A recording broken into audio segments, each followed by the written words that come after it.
Hello friends, வணக்கம் and welcome to Karthikha Channel. இன்னைக்கு நம்ம சேனல்ல ஒரு கத்திரிக்காய் வறுவல் ஈஸியா செய்யறது எப்படின்னு பார்க்க போறோம். வாங்க பார்க்கலாம். ஃபர்ஸ்ட் ஒரு கடாயில நான் எண்ணெய் விட்டுக்கிறேன். கடுகு ஒரு 1/4 டீஸ்பூன், உளுத்தம் பருப்பு ஒரு 1/4 டீஸ்பூன் சேர்த்துக்கிறேன். கடுகு உளுத்தம் பருப்பு நல்லா பொரிஞ்சதும் கருவேப்பிலை சேர்த்துக்கலாம். கட் பண்ணி வச்சிருக்கேன் நான் மீடியம் சைஸ் 2 வெங்காயம் சேர்த்து நல்லா சுருள வதக்கிடுவோம்.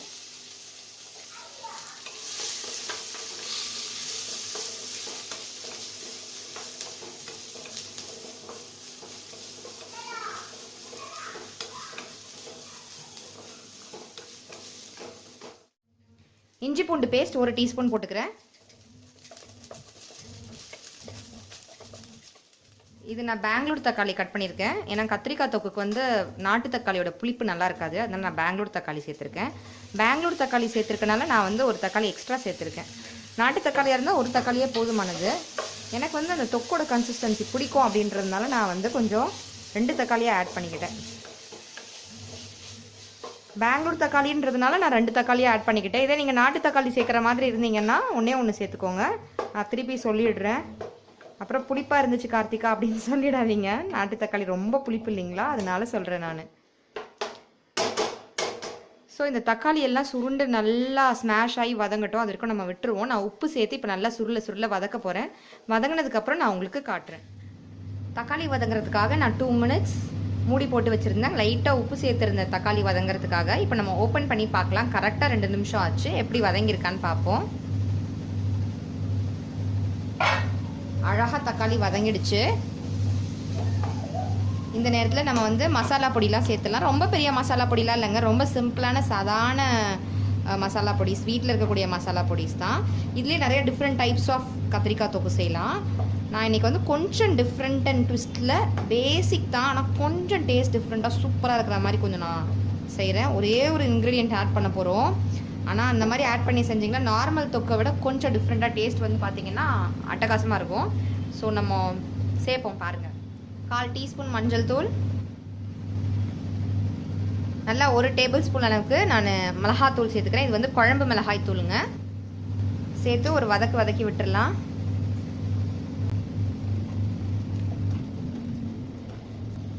பெருங்காயத்தூள் வேணுன்றவங்க இதில் கூட சேர்த்துக்கலாம், நான் சேர்க்கலை. இவ்வளோ நேரம் நான் கட் பண்ணி தண்ணியில் போட்டு வச்சுருந்தாங்க. நல்லா பாருங்கள், ஒரு பெரிய பவுல் ஃபுல்லாக ஒரு கத்திரிக்காவை நீட்டு வாக்கில் 4 கட் பண்ணியிருக்கேன். அந்த கத்திரிக்காவை நான் இதில் சேர்த்துக்கிறேன். நல்லா ஒரு பெரிய பவுல் அளவுக்கு சேர்த்துக்கிறேன்.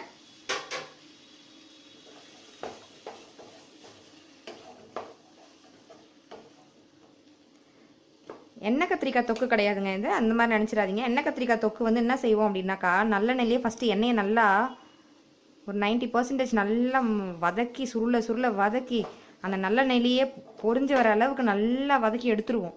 அதுக்கப்புறம் தனியாக இந்த மாதிரி மசாலாலாம் போட்டு பெரட்டி அந்த கத்திரிக்காவை கொட்டி 2 வதக்கி இறக்குவோம். அவ்வளோ டேஸ்ட்டாக இருக்கும். அது வேறு டிஷ். அது இது கொஞ்சம் பேசிக்காக டக்குன்னு செய்யலாம். கத்திரிக்காய் வந்து டக்குன்னு சமைக்கக்கூடிய பொருள், சீக்கிரமாக வெந்துடக்கூடிய ஒரு காய்கறி அப்படின்றதுனால நம்ம வந்து டக்குன்னு ஏதாவது ஒரு வறுவல் செய்யணும் அப்படின்னாக்கா கத்திரிக்காவை சூஸ் பண்ணிக்கலாம். இந்த நேரத்தில் இந்த கத்திரிக்காய்க்கு தேவையான அளவு உப்பு சேர்த்துக்க போகிறேன். ஏற்கனவே நான் தக்காளி வதங்கிறதுக்கு வேறு உப்பு நான் சேர்த்துட்டேன். ஸோ கொஞ்சம் பார்த்து ஜாக்கிரதையாக சேர்த்துக்கும் போது நான் கொஞ்சமாக தான் சேர்த்துக்கிறேன், பிகாஸ் ஆல்ரெடி நான் சேர்த்துட்டேன். ஸோ கொஞ்ச நேரம் அது வந்து எண்ணெயில் நல்லா வதங்கட்டும். கத்திரிக்காய் வந்து எல்லாமே கொஞ்சம் எண்ணெயில் வதங்கட்டும். அப்புறமா நம்ம லைட்டாக தண்ணி தெளித்து வேக விடலாம். இப்போதைக்கு இந்த எண்ணெயில் இந்த மசாலா உப்பு எல்லாமே வந்து கத்திரிக்காயில் நல்லா பிடிக்கட்டும்.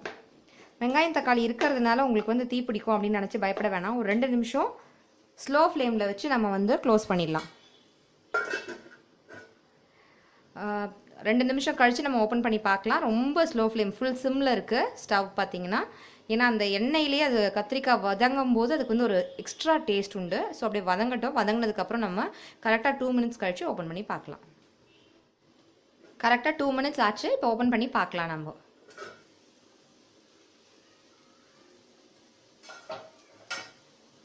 இந்த கத்திரிக்காயோட கலர் கொஞ்சம் சேஞ்ச் ஆயிருக்கு பார்த்தீங்களா, தீ பிடிச்சிட போகுது. அதனால நான் வந்து இந்த ஸ்டேஜில் இந்த கத்திரிக்காய் வேகிற அளவுக்கு தண்ணி விட போகிறேன். ஒரு 1/4 கிளாஸ் அளவுக்கு தண்ணி வச்சுருக்கேன் நான். ஸோ 1/4 கிளாஸ் அளவு தண்ணியை நான் விட்டுடுறேன்.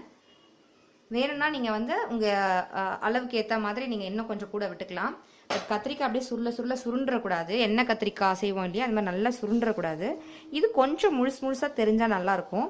உங்கள் வீட்டில் கத்திரிக்காய் வந்து அப்படி முழுசாக தெரிஞ்சால் சாப்பிட மாட்டாங்க அப்படின்னாக்கா அதுக்கேற்ற மாதிரி நீங்கள் பண்ணிக்கோங்க.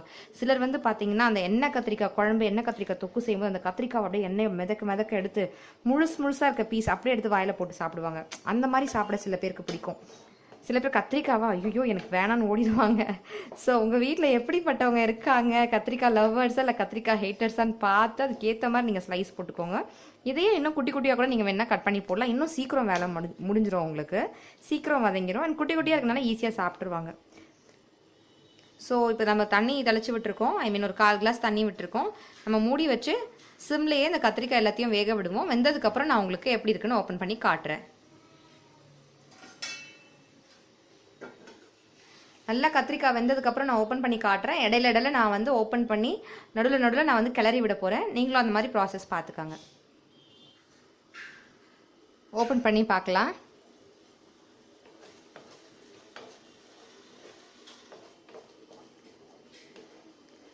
நல்லா வதங்கிடுச்சு. இன்னும் கொஞ்சம் வதங்கினா நல்லாயிருக்கும். சிலருக்கு இந்த மாதிரி முழுசாக இருந்தால் பிடிக்கும். அந்த மாதிரி இருக்கிறவங்க வந்து இப்போ வந்து ஓப்பன்லேயே வச்சு கொஞ்சம் ஹை ஃப்ளேமில் வச்சு சுருள வதக்கி நீங்கள் வந்து லாஸ்ட் கீ இன்க்ரீடியன்ட் சேர்த்து இறக்கிடலாம். பட் கொஞ்சம் வதங்கணும்னு நினைக்கிறவங்க வந்து இந்த நேரத்தில் கொஞ்சம் க்ளோஸ் பண்ணி இன்னும் ஒரு 2 மினிட்ஸ் விட்டுருவோம்.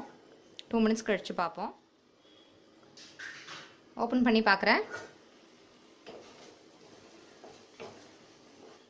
ரொம்ப ட்ரை ஆகாமல் கொஞ்சம் மாய்ஸ்சர் இருக்குது பாருங்கள் உள்ள. இதுக்கு மேலே என்ன ஆகும்னா கத்திரிக்காய்லாம் உடைய ஆரம்பிச்சிரும். இந்த நேரத்தில் நான் 1.5 டீஸ்பூன் அளவுக்கு மிளகுத்தூள் எடுத்து வச்சுருக்கேன். அதை அப்படியே அழகாக சேர்த்துடுறேன். இப்போ நீங்கள் வந்து ஓப்பன்லேயே வச்சு செய்யலாம். அழகாக ஒரு பெரட்டிட்டு எல்லா கத்திரிக்காயிலையும் அது கோட்டார மாதிரி ஒரு பெரட்டிட்டு எப்பவுமே மிளகுத்தூள் சமையலில் சேர்த்துட்டு ரொம்ப கொதிக்க விடக்கூடாதுங்க. ஒரு மாதிரி கசப்பு தட்டிடும். ஆனால் இந்த மாதிரி மிளகுத்தூள் சேர்த்துட்டு 2 நிமிஷம் ஒரு பெரட்டிட்டு இறக்குனீங்கன்னு வைங்களேன், சாப்பிடும்போது அந்த மிளகுத்தூளுக்கு வந்து ஒரு மாதிரி டேஸ்ட் வந்து ஸ்வீட்னஸ் இருக்க மாதிரி தான் இருக்கும்.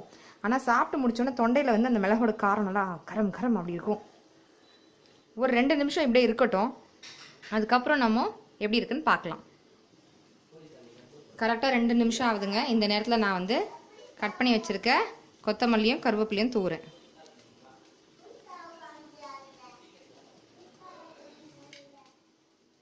நல்ல டேஸ்டியான ருசியான உங்களுக்கு கத்திரிக்காய் பிரட்டல் தயாராகிடுச்சு.